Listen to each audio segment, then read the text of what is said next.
What are some of the most effective methods that you've seen as people have adopted that sustainable mindset? This is not about what we want to get. It's about listening and learning and understanding what suits the lives of our supporters. And if we can offer them the chance to give a small amount of money to something that they believe in. Nobody ever gives us money for things to stay the same. They give us money because they want to see some change.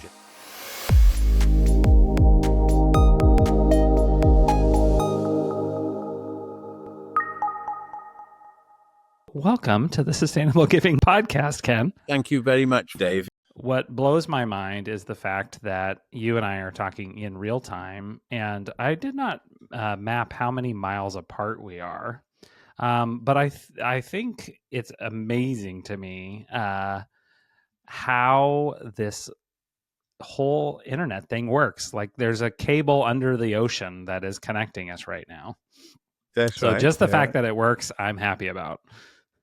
Yeah. Well, we're almost precisely half the world apart. So you're on the other side of the world from me. So I would think if I left for where you are, I would take me just about as long to get back as would take me to get to you. Well, and I just tried to Google Map us, driving directions from my house to your house, and it turns out, Ken, that you can't drive from my house to your house. I think there's an ocean in between us. So, Ken, you are based in the United Kingdom, in the UK, just outside. As I understand, are you just outside London? No, I'm in Suffolk. I'm about 100 miles from London. Okay. And if you look up, you'll see that I have a very old. I love that. My house, the house I'm living in, is a little bit of history. It was built sometime between 1520 and 1550. So it was built when Henry VIII, him of the six wives, he was on the throne of England. And I think America was, Columbus had just about got there. But I mean, America was doing fine before Columbus got there. But anyway, it was still early days for the United States of America. In fact, those early days hadn't come round yet. Yeah. So, wow. So I'm in a very old, it's a Tudor farmhouse in a very rural but lovely part of the English countryside. Oh, that's great. Well, a funny story, Ken. So my wife's aunt is French, has lived in France for over 50 years, and she runs an antique store, or she ran an antique store. She passed away a few years ago. But Ken, it turns out running an antique store in just outside of Paris is a little different than an antique store in the U.S. When we bought our very first home, she gave us a little set of paintings that were from her store, and she said, truth be told, they're not really worth very much because they're pretty modern. They're 17th century. And I said, so they're older than our country, but they're too new to be worth anything in your country. Yeah. So I still get a kick out of that. We have them in our house. It's incredible to me. But listen, well, Ken, actually, may well be wrong because they may turn out to be worth a lot, Dave. It's true. I should be I should have somebody take a look at those. Certainly here. But this is actually a perfect transition to our conversation because Ken, it was going on. We're coming up on 4 years ago now that I sat down and I felt like what I was seeing in what we call recurring giving, what you call, and we'll talk about regular giving, was something that had not only been around forever, but at least in the North American context was really starting to heat up, was really starting to become a much more common thing. And so, my fundraising background goes back just 20 years, and we're going to talk about yours in a second. And I remember working on my first recurring giving program 21 years ago now. And yet at that point, Ken, 4 years ago, I said, I think I need to see what's written on this because not only is it such an important topic for charities, but it's something that I feel very compelled to make sure people understand and can take advantage of. And so, Ken, I did a comprehensive review of the fundraising literature across the world, at least that I could read in English, and there were only 3 or 4 books that had been written in the last 50 years on the topic of not just fundraising, but regular, recurring, sustainable fundraising. And your name was on that list, sir. And so when you and I got the chance to meet just recently on a panel talking about the past, present, and future of recurring giving, I thought, man, I would love to learn some of the lessons that you've learned over the past now nearly 50 years Very nearly in 50 years. fundraising. Yeah. Don't go on about it. Well, let's go on about it a little bit, because I want you to tell just a little bit of your story of what got you into the space, what caused ActionAid in the early days. Like, tell me that kind of origin story, and then we'll talk about how regular giving became a key part of that. Okay, well, it wasn't even called ActionAid when I joined in 1977. It had been around for a few years. It was a startup about 4 or 5 years before I joined in 1977. And it was founded by a remarkable man called Cecil Jackson Cole. And it so happens he was the businessman who was one of the 4 people who founded Oxfam during the war, and Oxfam was set up to provide relief for the people of Greece who were being blockaded by the British because they were occupied by the Nazi German regime at the time during the war. And after the war, it was then called the Oxford Committee for Famine Relief. Cecil Jackson Cole, the founder of ActionAid, said, we can't give up just because the war has ended. There's a world of need out there, and we've got to do something about it. And so that's how Oxfam really got started. And Oxfam was the first international aid organization in the UK. So this guy, this businessman, he was quite remarkable, and he founded a number of good causes. One of them was called Help the Aged, which was a charity for elderly people. And he wanted to start a charity for young people. And he felt the Help the Aged was run by old people, and his charity for young people should be run by young people. And so at the grand age of 26, I was given the job of UK director of this relatively recently startup charity. And it had done a number of good things before I joined. But the one thing that I was charged with was fundraising. And my boss, Cecil Jackson Cole, the founder, said to me, you've got to recruit 5,000 new sponsors. The charity had just recently discovered child sponsorship. And so it was a relatively new proposition in those days. And he said, you've got a budget of £60,000, which was a huge amount of money, or it seemed to me, to recruit these supporters. But then I found out that it was actually costing £24 per new donor. That was the cost of acquisition. And so I worked out within my first couple of days in the job that I was doomed to failure because my budget wasn't going to reach. So I had to get very good at donor acquisition. And ActionAid did indeed get very good. We spent a great deal of energy and creativity. And I had a marketing communications background, which was really why I got the job. And we became known as the first direct marketed charity. And we kept strict records. And actually, Dave, what you have to realize is that back in 1977, being a fundraiser was not considered to be a fit job for any grown man or woman, actually. The kind of thing that retired army people would fill their their declining years with, the great and the good would kind of, Yeah. the well-intentioned. So for somebody to be doing my job was a little bit unusual in those days. Although it was beginning, the sector was, but there were no conferences, there were no seminars, there were no books on how to do fundraising. So I had to learn as I was going along. And we were very good on acquisition. We did almost nothing about retention because we didn't even keep proper records of, we had this, people would just stop paying basically, but not many. And in fact, Yeah.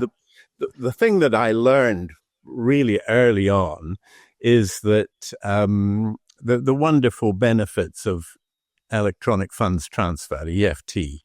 So our system then was called, we were, the banks paid by a system which was called standing orders, but then that in itself evolved while I was in my early years with ActionAid, and there is an inertia that once people have set up a regular payment instruction to their bank, then they will tend to leave it running unless you do something really bad or you're boring. But, I learned early on that if giving is a good experience and people get good communications and good feedback on what their giving is achieving, then they're happy to keep paying. And the beauty of regular giving is that it's a small amount every month. And in Britain, as in most of the world, people are paid monthly. And, the commercial sector latched onto this a long time ago, and they refer to it as easy payments. So, the trading catalogs, the mail order catalogs and all that, they had developed regular giving or regular payments long before I came along, but no charities or very few charities did this or offered this, and certainly none of them promoted it. And what I learned was that, we actually went ahead, we achieved remarkable results. I broke that 5,000 new supporters target, and we were recruiting 10, 12, 15,000 new supporters. Sorry. Yeah, you can. Can I ask you a couple questions about that? Because because there's several things you've hit on. You've hit on, the sort of EFT, direct debit. You're hitting on just how you've scaled acquisition. I want to ask you about both of those, but first, take me back to the culture of generosity in the UK in 1977. Was regular giving already a cultural reality? Because today it is. Right. Well, I would say one of the reasons for that is that in the 1990s, I wrote a book called Relationship Fundraising, and it basically had two key platforms. One was go for monthly giving, regular sustained giving, and to keep your supporters happy and with you long enough to get a bequest. And in those days, charities like ActionAid believed that they didn't get bequests, legacies. They didn't get them. And I was determined to prove that wrong. So I think that for me, keeping your supporters, we have appalling retention statistics across the sector, not just in the UK, but around the world. And so if you can get people onto a regular committed giving, the retention rate, as you know, is like something like 7 or 8 times as long as you will keep an individual single gift donor. Yeah. And, the first time I went to America, I was absolutely amazed to see this annual gift idea and the compulsion to renew, the urgency to renew your donors with an annual fund appeal. And I thought, Yeah. why? Why have they not discovered um, electronic funds transfer? And others like Harvey McKinnon and Erica Wastorp, they have been promoting this very strongly in your country and in North America Yeah. generally. But it's still not, it's still got some way to go in terms of Yeah. its reception in the I sector. agree. And in fact, Ken, that's one of the reasons I was excited to have this conversation, because when I first started to write the book, Ken, I thought, I'm going to write about the state of recurring giving across the globe. This is going to be a comprehensive worldwide book. And then I very quickly, as I talked to my colleagues in Europe, Western Europe in particular, and I realized, okay, number one, that is way too big of a bite to be able to chew as far as just the global trends. But two, there is a very distinctive reality. And for our listeners who aren't aware, I want you to talk a little bit about why regular giving or how prevalent regular giving is in Western Europe. And then again, I'm so interested, like in 1977, was that the case? Like, were you just jumping onto a wave that already existed?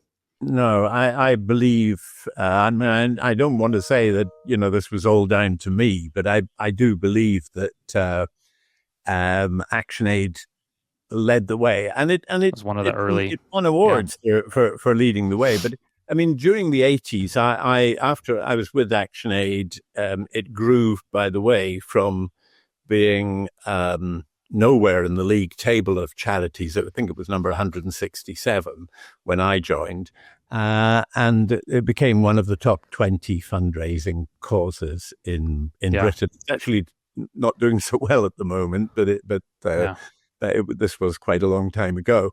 But it did very well. And I think it was the first to really appreciate the value of regular giving, and it had a high value proposition, which was child sponsorship. okay, And it was quite easy to get donors to switch on to making a regular gift. But in the 1990s, after Relationship Fundraising came out, lots of charities started to offer low value regular giving, but it was still very much an uphill struggle to get people to appreciate that the absolute delights that regular give. I'll give you another example, Dave. During the 80s and 90s, I worked very closely with Greenpeace International around the world. Okay. And the flagship of Greenpeace was Greenpeace Germany. They had 360,000 donors, all giving by regular giving, monthly giving at that time. And just across the border was little wow, Austria, which was the poor relation of the Greenpeace world. And I was privileged to work with them. I also worked with Greenpeace in the USA for many years, and became a regular visitor to Greenpeace in the USA. And I remember trying to persuade them to set up a scheme to recruit and develop regular donors, and to switch their pool of one-off casual donors to get them to commit to regular giving. And it was a slow process. But Greenpeace Austria, of course, started the street fundraising, the face-to-face stopping people in the street. And that was following some work that I did with Greenpeace International in Amsterdam. And out of that came this idea of signing people up in the shopping malls of Vienna. And that caught on, and people used to queue up in the streets, even in England, in Brighton, where we first tested it. It was quite remarkable. And they would stand in line in queue to talk to the street fundraiser. Yeah, when it was new, it was very popular. After a while, it became a little bit less popular, and it was a bit overused. But Greenpeace recruited, in a 5-year period, wow. They raised $140 million from I don't know however many millions of donors in Yeah. 18 countries, and it transformed the fortunes of Greenpeace. And the initial idea was stopping people in the street, but the proposition was for a regular monthly gift. And Okay.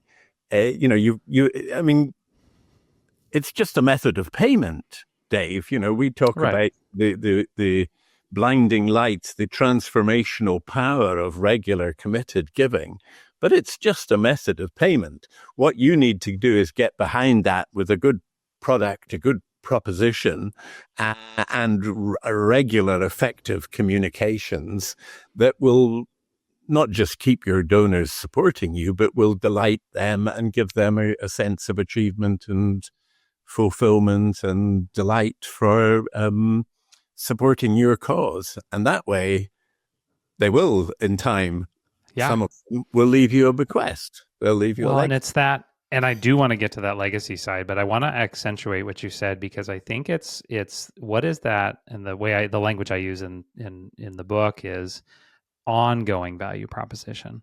Why not would it, like in the case of Greenpeace, for example, I can see why they would have hundreds of thousands of donors giving one-time gifts, annual gifts, so to speak, because, hey, there's a disaster over here. We want to respond to that. There's such and such of, urgent need here. So I'll give a single gift there. But somehow over the years, they were able to articulate that ongoing value proposition. With ActionAid, you had child sponsorship, which really has a built-in, like, I want to care for this child month Yeah, after month. it's the best fundraising proposition of them all, perhaps. But Yeah, I agree. need doesn't exist on a monthly or an annual basis. It's It's constant. ongoing. And Yeah. and ours is the inspiration business. We've got to write to our supporters. I mean, there was really characteristic of my early days was people having conversations about how often should you write to your supporters. And I found in America that people were writing to their supporters far more often.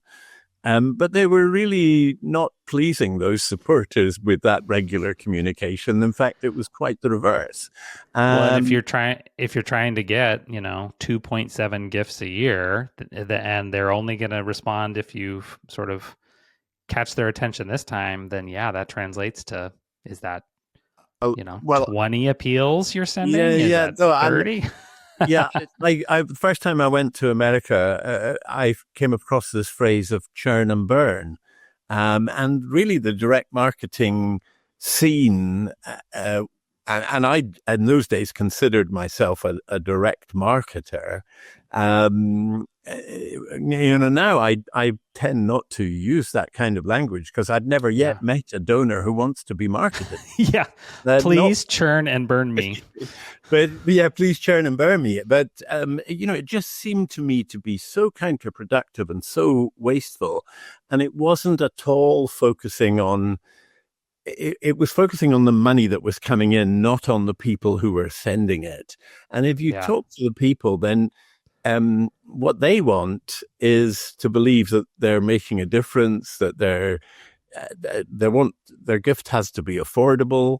So if you can say to people, this is $10 a month, rather than $100 in one go, $10 a month actually adds up to $120 during the course of the year. So you'll actually get more, but it's much more affordable. It's quite easy. If you then make that the correspondence around that interesting, encouraging, positive, welcome, and you say thank you nicely, because in those days it used to be considered that saying thank you was an expensive administrative chore. Now we can see, and Lisa Sargent has just written a brilliant book on the subject of thanking called Thankology, which is, it just shows you how an attitude of gratitude pays off big time with securing the vital second gift and getting people to move from a single gift to a regular contribution. And that's the way it worked for the clients of my agency. So I started an agency in the early 1980s, which was called Burnett Associates. And it was the first agency of its kind in Europe, specializing in the not-for-profit sector. And it specialized in recruiting donors and then developing them and moving people from that initial testing gift, if you like, to a regular relationship. And that was the basis of my move from being a hard-nosed, direct marketing, acquisition-driven kind of a fundraiser to being a donor-focused relationship fundraiser. And I coined this phrase, relationship fundraising, which I remember thinking at the time, oh, that's really kind of smarmy. And, what does that mean? It's a piece of jargon. But actually, it does the job. People really latched on to this notion that, fundraising is all about relationships. It's not about quick hits. It's not about transactions. It's not about extraction. It's about a mutually beneficial long-term relationship. And it's the absence of the long-term, the kind of short-term thinking. The only thing that matters is the next 3 months results. That's what's holding our sector back nowadays. Goodness. Okay, so let's dive into that, because I feel like this conversation for me, Ken, is simultaneously a conversation that is a view of the past, right? What was happening in the 70s and 80s, but also a preview of the future. Because as you know, the culture of regular giving in North America is much younger, just like our country. And so I feel like I'm not only talking to you in the future, literally 8 hours from now, but I'm talking to you figuratively, because I do think that really philanthropy and generosity and again, my understanding is Western Europe has really gone before when it comes to this. So tell me about what are some of either the cultural markers or the most effective methods that you've seen as people have adopted that regular giving mindset, or that sustainable mindset? What when you say the cultural markers, I'm a great believer in the organizational culture. And I think if you start thinking about things from the donor's point of view rather than your point of view, this is not about what we want to get. It's about listening and learning and understanding what suits the lives of our supporters. And our job is to tap into those lives in the most positive and likely to be well received way.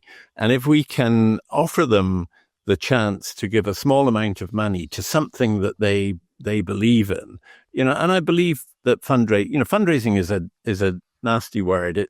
It implies that we're all about money. And actually, I think it's not about money. It's about something that needs to change. Nobody ever gives us money for things to stay the same. They give us money because they want to see some change. And if we can show them that change, that they can be part of that change, and it's not going to break the bank, it's not going to be an unpleasant experience, you're not going to be hassled, then I think people will rally to our flag, and they will they'll give, and they will often actually drive the relationship in such a way that you don't need to keep asking them for money. I wrote a book I wrote in 1996 was called Friends for Life, and it basically was where I put most of my thinking about regular giving. And what kind of a friend only ever contacts me to ask me for money? I wouldn't like to have friends like that. So, we need to think about things not from this is what we want, this is we want to think. We need to think about things in terms of this is what we can do for Yeah. our supporters. And you mentioned I love culture, that. which I think is an incredibly important thing, because I've worked with literally hundreds of not-for-profit organizations around the world over the last 40, 50 years. And they're all obsessed with strategy, which is about what we want. And they often underplay their organizational culture, which is about who we are. Culture is about our character and our beliefs and our values and our integrity and our views of things like diversity and kindness.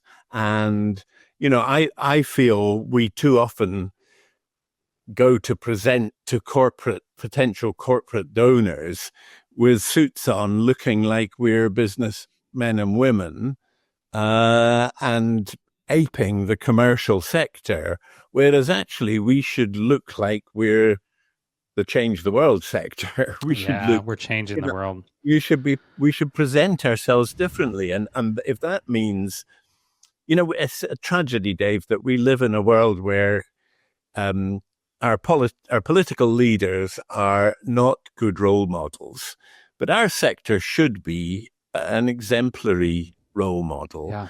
And our organizations should be trustworthy. Giving is based on trust and confidence. And if people can't believe in us in the way that they seem to be able to follow politicians who lie with impunity and, set the most appalling moral examples, we should actually be a model of being nice to deal with. Our sector should be famous for it. And we should be, ours is we're in a communications. It's all about communications in our sector. And we should be really, really, really good at that.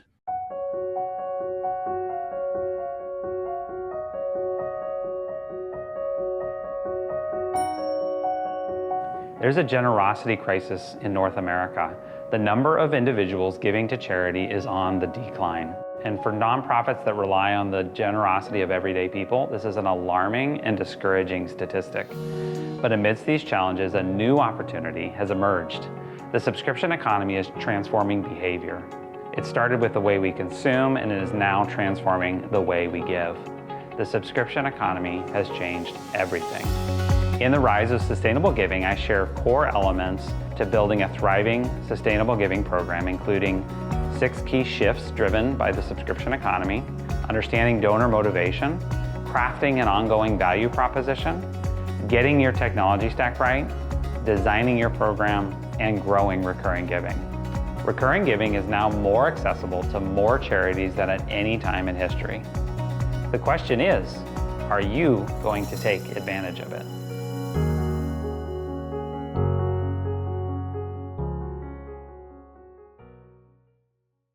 I come back to this mental picture you shared a few minutes ago of this green piece, early days of fundraising, early street face-to-face street canvassing, whatever you want to call it. People lined up to do that. And the reason I keep coming back to that mental picture, Ken, is because you've talked about, as I'm, beginning to understand the culture of regular giving, that has gone before, there's this element of we are the change makers, but we includes the donor, not we, the institutional leader with the suit, on. Yeah.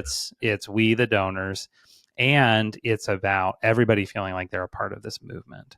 And I think we're seeing that more so in North America. Not that that's never been the case. I worked with some child sponsorship organizations 21 years ago that was a feeling like I'm a part of a movement. But I think that's something that I think is really a lesson that we can learn. So I want to talk about legacy giving in a minute. But first, you've mentioned 2 specific things that I want to dig into real quick. Number one, the presence of direct debit or EFT giving. I don't know if it's a financial culture situation here, but as you probably know, the vast majority of recurring giving in North America is through credit card, which is better than check, right? It's more reliable than check, but it's not nearly as reliable as a bank, direct debit or ACH. Anything comes to mind as I don't know if you've noticed that, but how that's worked in Western Europe that might be instructive for us as we think to grow that kind of direct debit giving? I would definitely say that you've hit a very important point there, Dave, that getting people onto direct debit to a bank-based electronic system, it's much better than credit cards, because credit cards, people tend to change their credit cards. Yeah. And then higher fees, much more volatile. Then you lose them. And it's really, really hard to renew somebody. I mean, they can set up a regular payment on their credit card. Yeah, of course they can. But, I've just recently had to change my card.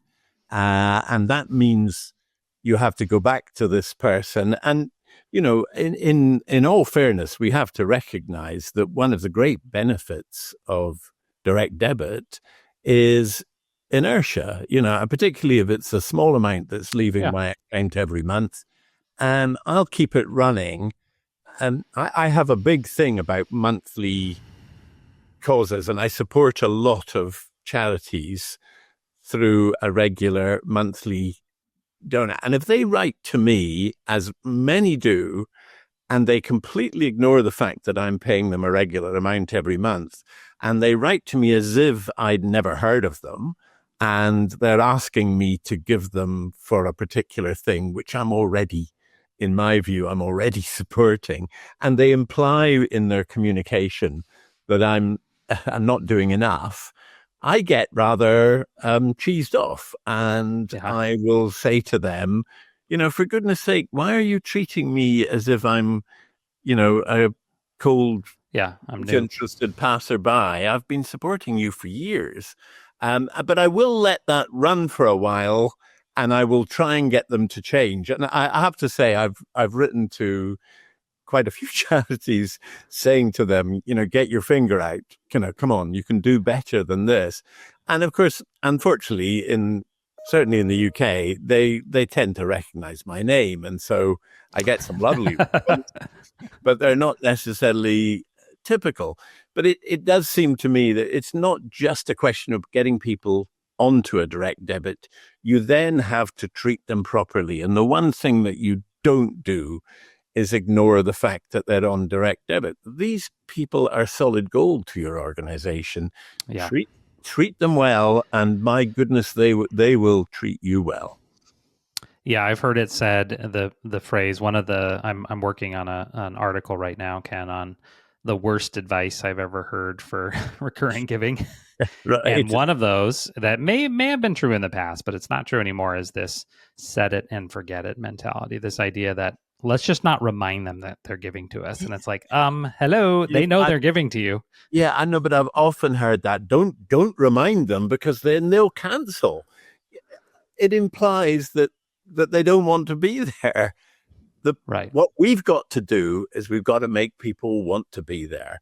Then we've got to make that as easy for them and as pleasant for them as possible. And they can get great things. I mean, the other thing, Dave, I must just say, my current soapbox concern is that scientists are now learning just how good being a donor is for your mental health and your physical health. So all aspects of health and well-being are supported. And there's amazing research, mostly in your country, through places like Cleveland Institute and the Massachusetts Institute of Technology.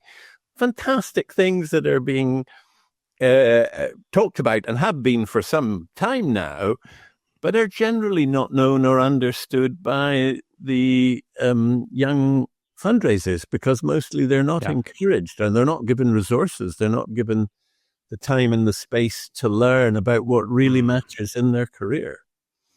That's so good. And I've been thinking a lot. In fact, I'm going to have to spend some time looking up that research, because I've been currently going down a deep rabbit hole into what it looks like to live a life of generosity and all dimensions of that, including, by the way, that sometimes generosity is not a charitable donation to a in our case, a 501c3, nonprofit organization, right?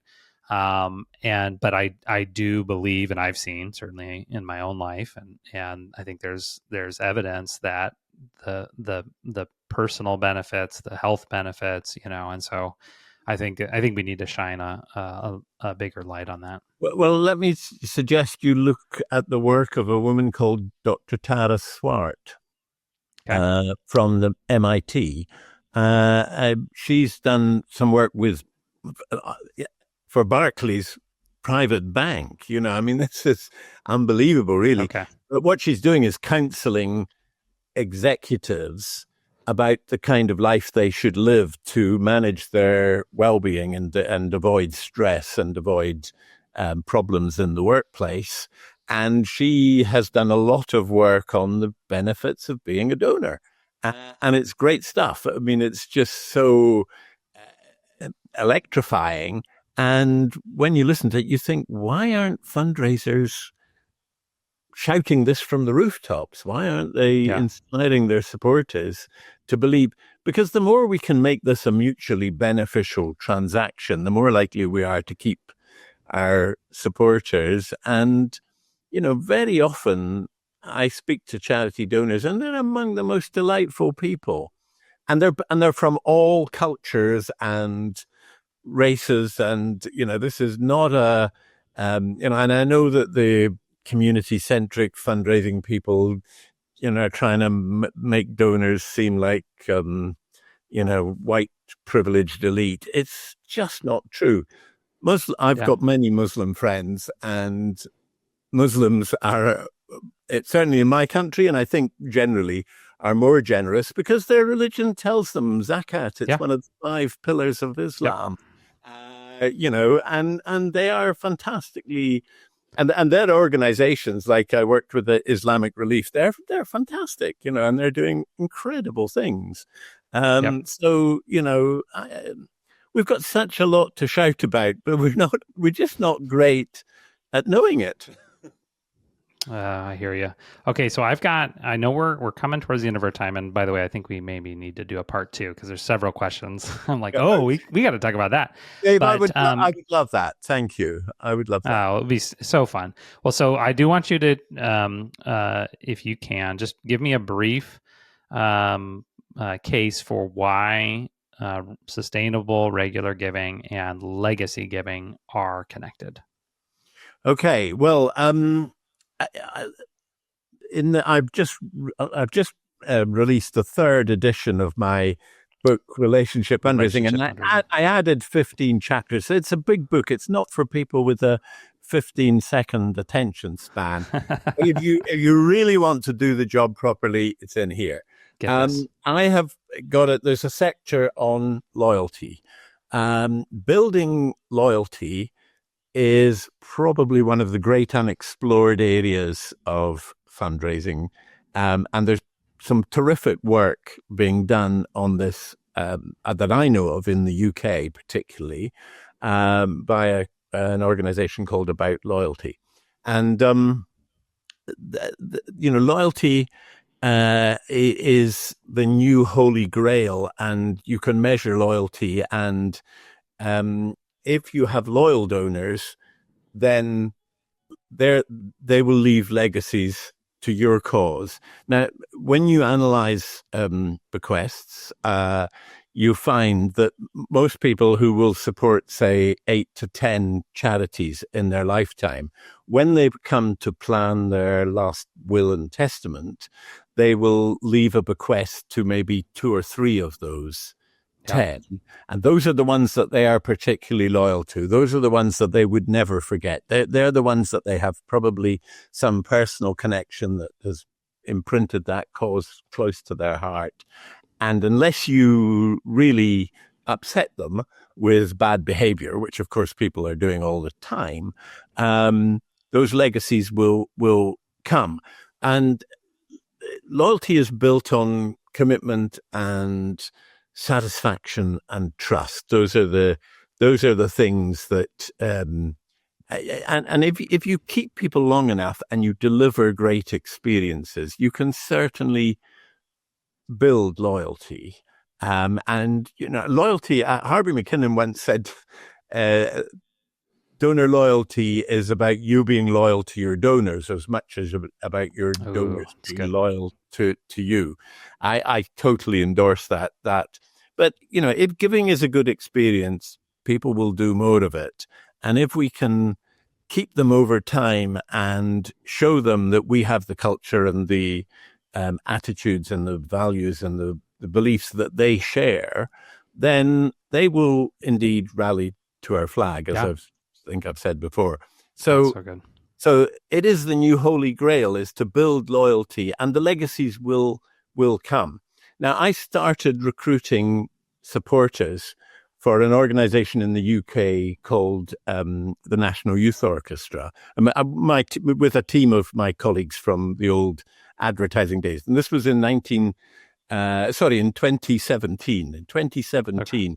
And they had no donors. There were more people in the orchestra, 168 players in the orchestra, than they had donors. Now they have donors. They could fill the Albert Hall several times over, and the Carnegie Hall too. And they started getting legacies within 2 years of recruiting these supporters. Wow. So legacy, it's not manna from heaven. It will come. It's as sure as eggs. And investing in fundraising to acquire these donors and then develop them over time, you'll get a better return on that investment than you would from any investment in stocks, shares, or bonds, or anything, or any legitimate, any legal investment. You'll get a better return investing in donor relationship development.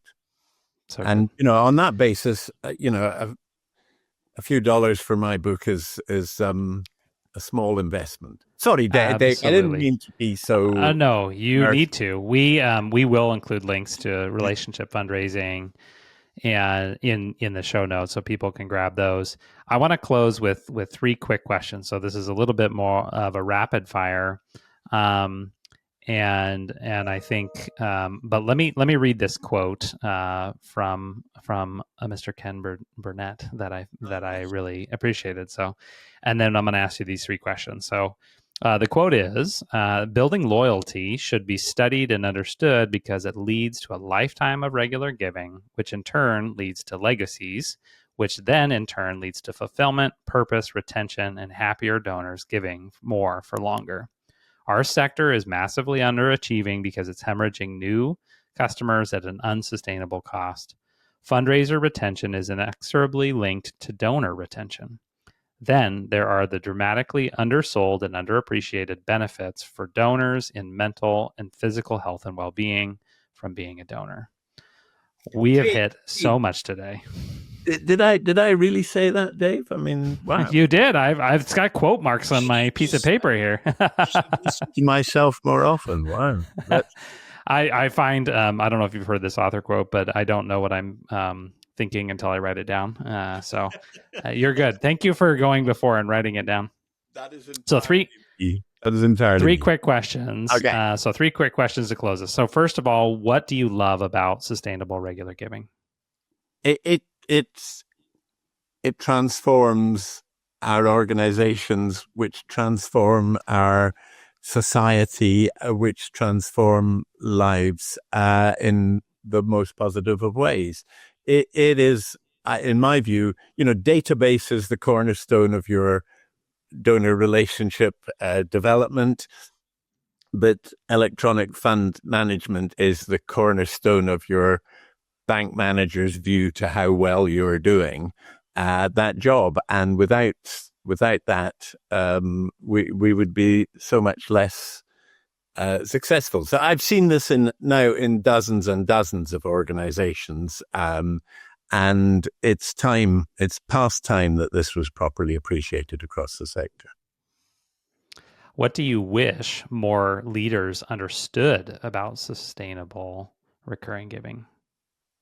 Um, well, just how practical it is, how much it's appreciated by our supporters, how it fits in with their lives, and uh, how much it will add to their bottom line and their chances of promotion. And it just amazes me that it takes so long to get that message through. And I do find that as I enter my declining years, I'm pretty much halfway through my declining years, that it does trouble me that it's taking so long to get some basically common sense messages through to the leadership in our sector. And we need to change our leadership.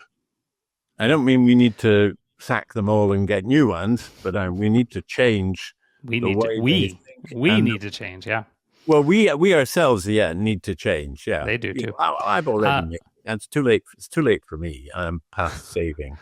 But Well, I have a question for you. okay. What's something you're still learning about sustainable recurring giving?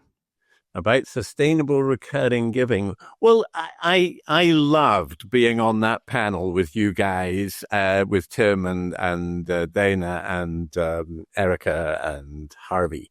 And that was a great conversation. And it just shows that, there's such an appetite for the subject, which could be seen as very dry. It's not at all dry. And it's so positive once you get it going. And I just think the potential for it is absolutely enormous. We are underachieving as a sector, and there's quite a lot of reasons behind that, and that's a major focus that I've been writing about recently. We're underachieving, particularly in the way we retain or don't treat well our supporters, and in the way that we underinvest. We don't properly equip the very talented young women and men who come into our sector. We're not giving them the best induction. The difference between a good fundraiser, a merely good fundraiser, and a truly great fundraiser is that a great fundraiser knows more. And it's just as simple as that. I mean, that's paraphrasing the great David Ogilvy. But when I started in ActionAid, I read some books by a small number of people: John Caples, Claude Hopkins, David Ogilvy, Cy Seymour. These were the kind of things that I thought fundraisers ought to read. And it still amazes me that when I reel off names like that, most people look at you blankly and say, who are you talking about? They just don't know. And that's a leadership failure, because they're not being pointed in the right direction. So in 2007, I set up a thing called SOFI, the Showcase of Fundraising, Innovation and Inspiration, which collects, and it goes back to the history. I loved the fact, David, our conversation, you talked about an organization that was doing monthly giving in the 1830s. And, that's a long time ago. But I've got case histories 3,500 years old on SOFI from 2,000 years ago, ancient Rome, from Pliny the Younger, all of that. There is a huge, rich, informative history, and our leadership needs to make sure that the people that are coming into our sector know about this, so that they know what's the right things to do and what's not the right thing to do, and what's been done already and isn't worth testing again. There's so much reinventing the wheel going on. We now know what needs to be done in our sector. We just have to do it. Yeah. Well, I think that's a great place to end, Ken. I appreciate you. I've seen SOFI over the years, so to know that you were behind it is so cool. And we will include. I was joint founder of it with my late wife. We Marie and I jointly did that together, and that was such a valuable service to the sector. And so we're going to include links to Relationship Fundraising, 3rd edition. So looking forward to that. And then change the world. Yep. And 89 tips to fundraising. I just ordered that one. Zen of yeah. Listen, Zen of fundraising. I'm sorry, that's terrible, but my children need shoes on their feet, so I as somebody who has only written one book, Ken, I'm like, you don't need to make any excuses for the amount of time and effort and heart and blood and sweat and tears that go into putting one of these things into the world. Absolutely. You get all of that. So we're going to include links to those. Appreciate you, and just looking forward to conversation next time. Thanks, Dave. Well, I'm sorry, I do talk too much, but it is my favorite subject. So thank you very much for the don't. This is, yes, wonderful. Okay. Take care, and we'll see you again soon. Thanks for tuning into this episode of the Sustainable Giving Podcast. I hope you found the information helpful and that you're able to walk away with some powerful tools that you can use to start building a steady stream of recurring revenue for your organization. For more information about the topic and to take the Sustainable Giving self-assessment, visit us online at sustainablegiving.org. While you're there, you can pick up your copy of The Rise of Sustainable Giving, your guide to growing recurring giving. And hey, would you do me a favor? If a person comes to mind that you think would benefit from this episode, would you mind sharing this episode with them? Just that little act could be the difference that they need to start growing sustainable giving for their own organization. And there's one other thing that you can do that would be a huge blessing to me. I've timed it, and it takes just 16 seconds. Would you consider rating the show? Just head to the show page on the app of your choice, and if you've enjoyed this show, hit the 5-star review. Bonus, if you want to leave a comment, I would love to hear what you think. Special thanks to the entire team at Imago Productions for bringing this show to life. Abigail, Christine, Grace, Kirsten, and Tom. This would not be possible without you. Until next time, thank you for joining us, and keep inspiring generosity.